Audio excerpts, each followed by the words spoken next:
عالسلامة عالسلامة، مرحبا بكم في قناة وصفات صوص تونسية.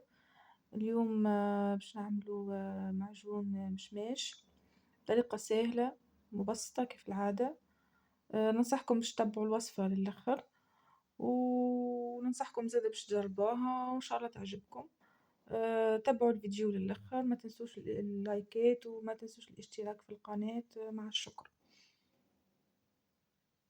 أول حاجة لهنا عملناها، خدينا المشماش باش نحو منها اللب للداخل هذاك متاعو، ونحطوه في اللي باش نطيبو فيها المعجون.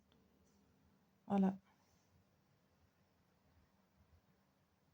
تبعوا بشوية بشوية الوصفة، متنسوش الاشتراك في القناة وتفعيل زر الجرس باش يوصلكم كل جديد.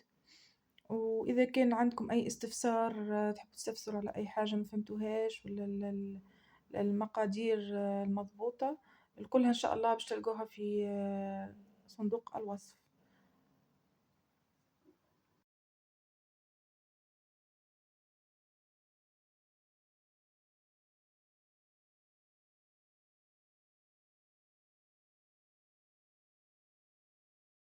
لهنا كيما تشوفوا حضرنا المشماش، بيان سور غسلناه، حطينا عليه نصف قارصة.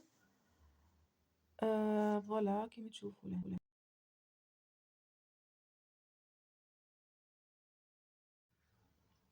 حطيت السكر وبعد حطيتها تغلي. بيان سور الأبيض هذاك نحوه مخلوهوش يغلي، ونخلوه يطيب المشمش يطيب فيسع فيسع، معناتها يبدا طري، ما يسحقش برشا وقت. لهنا كيما تشوفوا مام با ربيع ساعة، مع التحريك المستمر كيما نقولوا احنا، مش بالقوي تحركوها، ما يتحرك بشوية بشوية.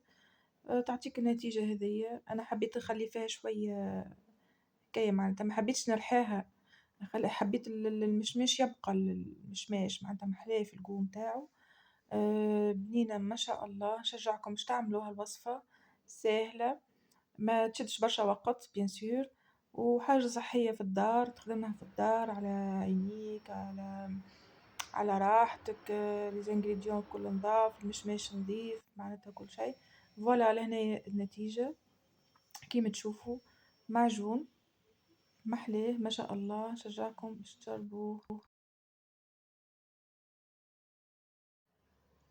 لهنا الوصفة حاضرة كيما تشوفوا كاملة ما شاء الله. ننصحكم باش تجربوها، وما تنسوش الاشتراك في القناة وتفعيل زر الجرس باش يوصلكم ديما كل جديد. وصحة وبالشفاء، بسلامة.